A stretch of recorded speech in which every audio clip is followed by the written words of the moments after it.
अस्सलाम वालेकुम, welcome to Biswas coaching. और आज हम लोग लेकर आए हैं एक और बहुत ही ज़बरदस्त थ्योरम। बहुत ही इजी है, बहुत ही सिंपल सा है, बट इम्पॉर्टेंट है।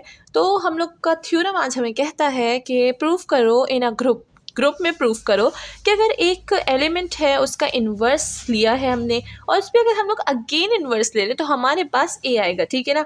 तो ए इन्वर्स है, फिर अगेन इन्वर्स दिया गया है इक्वल टू ए, तो ये हमें प्रूफ करना है। और for all a belongs to G हमें पता है। अच्छा, सेकंड पार्ट में हमें कहते हैं कि जो ए बी का होल इन्वर्स है वो इक्वल है बी इन्वर्स के ए इन्वर्स के, ये भी हमें प्रूफ करना है। और ए भी बिलोंग करते हैं जी में। अच्छा, सी नहीं है क्योंकि यहाँ पे सी एलिमेंट ही नहीं है तो अब क्या होता है, हम लोग सबसे पहले पार्ट ए प्रूफ करेंगे। तो पार्ट ए को प्रूफ करने के लिए हम लोग सबसे पहले हमें पता है कि अगर ग्रुप में कोई एलिमेंट है तो जाहिर बात है उसका इन्वर्स भी हमेशा उसी ग्रुप में पड़ा होता है।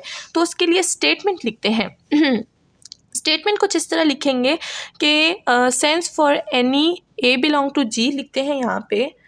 Sense for any a belong to G we have a inverse belong to G, ठीक है ना। ए पड़ा हुआ है जी में तो उसका इन्वर्स भी पड़ा होगा। एंड अब लिखते हैं कि अगर हम लोग ए ले लें, ठीक है ना, और इसके साथ ए इन्वर्स ले लें या फिर ए इन्वर्स ले लें और ए ले लें, ये दोनों ही हमें आइडेंटिटी देगा, ठीक है। तो ये हमें पता है, तो यहाँ पर लिखेंगे where e is identity element of group G. G भी लिख सकते हैं, ग्रुप भी लिख सकते हैं। तो हमें पता है कि अगर हम लोग फिर ए पे इन्वर्स लें और फिर उसका इन्वर्स भी ले लें, जब ए और ए के इन्वर्स पे आइडेंटिटी आता है तो उसका अगेन इन्वर्स लेंगे तो हमारे पास क्या आ जाएगा, ए आ जाएगा। तो हम लोग यहाँ पर लिखेंगे hence by definition of inverse we have a inverse पे इन्वर्स लेंगे तो ए ही आएगा। तो यहाँ पर लिखते हैं statement hence by definition of inverse we have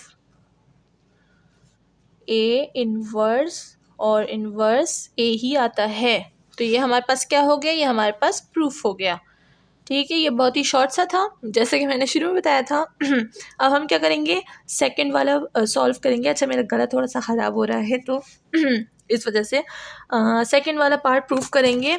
उसमें हमें बोलते हैं, ये थोड़ा सा इसमें बस हमें थोड़ा सा प्रूफ करना है, थोड़ी सी ट्रिकी है बट इजी है, ठीक है ना।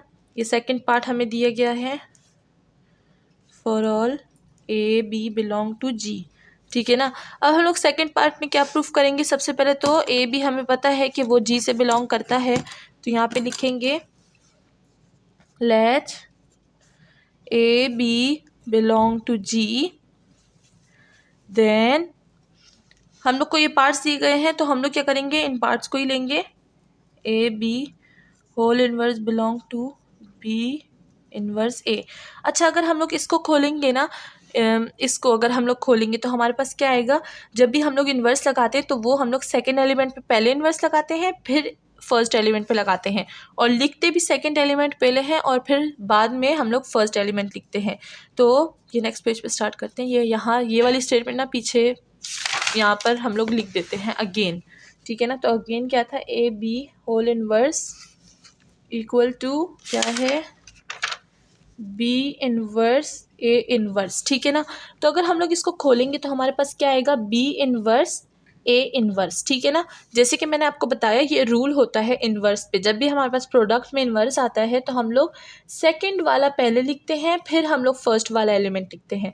तो हमने सेकंड एलिमेंट पहले लिखा फिर फर्स्ट वाला एलिमेंट लिखा, ये बात इंपॉर्टेंट है, याद रखिएगा, ठीक है।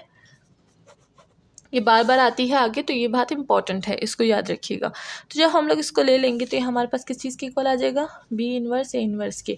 अब हम लोग क्या करेंगे, लेफ़्ट साइड पे मल्टीप्लाई करेंगे, मल्टीप्लाइंग ए और बी को लेफ़्ट साइड पे मल्टीप्लाई करेंगे, ठीक है ना। जब ए और बी को हम लोग लेफ़्ट साइड पे मल्टीप्लाई करेंगे तो हमारे पास क्या आएगा, a b inverse a inverse.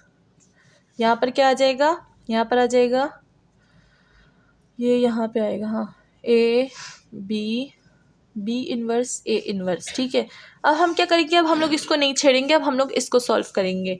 तो अगर हम लोग इसको ब्रैकेट से खोल ले तो हमारे पास क्या आएगा, a b inverse a inverse, ठीक है। तो जैसे कि हमें पता है कि अगर हमारे पास एक एलिमेंट हो उसके साथ उसका इन्वर्स भी हो तो हमारे पास क्या आता है, हमारे पास आता है आइडेंटिटी। तो हम लोग क्या करेंगे, हम लोग ये वाला ले लेंगे, इसको ब्रैकेट में रख देंगे, सही है ना। और यहाँ पर लिख देंगे कि बी एंड बी इन्वर्स हमारे पास आइडेंटिटी आता है बाय आइडेंटिटी, ठीक है ना, by identity in a group. तो यहाँ पर क्या हो जाएगा, ये ए हो जाएगा, यहाँ पर आइडेंटिटी का ई आ जाएगा, ये ए इन्वर्स हो जाएगा। अब अगर हम लोग आइडेंटिटी को तो लिखते नहीं है, ठीक है ना, तो हम लोग क्या करेंगे, इसको डिसअपेयर कर देंगे, बस ए और ए इन्वर्स आ गया। तो हमारे पास इससे भी आइडेंटिटी आता है, ठीक है ना, ए और ए इन्वर्स से भी हमारे पास आइडेंटिटी आती है, तो ये भी आइडेंटिटी हो गई। अब हम लोग तो ये कंटिन्यू रख रहे हैं, तो यहाँ पर लिखेंगे बी इन्वर्स ए इन्वर्स, ठीक है। ये आइडेंटिटी है, जाहिर बात है कुछ भी नहीं है यहाँ पे, तो ये क्या हो जाएगा, ये हमारे पास इधर आ जाएगा। जब ये इधर आएगा तो क्या हो जाएगा, इन्वर्स हो जाएगा, तो ए बी होल इन्वर्स हो जाएगा। और यहाँ पर बी इन्वर्स ए इन्वर्स अपना है, ठीक है। तो ये क्या प्रूफ हो गया है, देखो यहाँ पर हमें क्या दिया था, ये यहाँ पे हमें ये दिया था और ये दिया था, तो हमने इसको यहाँ पर प्रूफ कर दिया है और इसको यहाँ पर प्रूफ कर दिया है, ठीक है। तो ये हमारे पास प्रूफ हो गया है।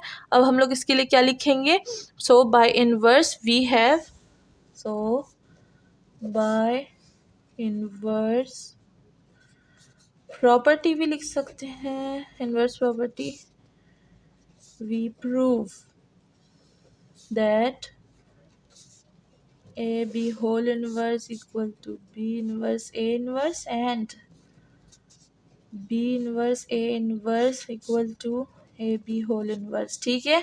तो ये हमारे पास प्रूफ हो गए हैं हमारे दोनों थ्योरम। होप कि आपको समझ आ गया हो, और चैनल को लाइक सब्सक्राइब और शेयर करना ना भूलिएगा। मिलते हैं नेक्स्ट थ्योरम के साथ नेक्स्ट वीडियो में। Till then watching Biswas coaching, thank you.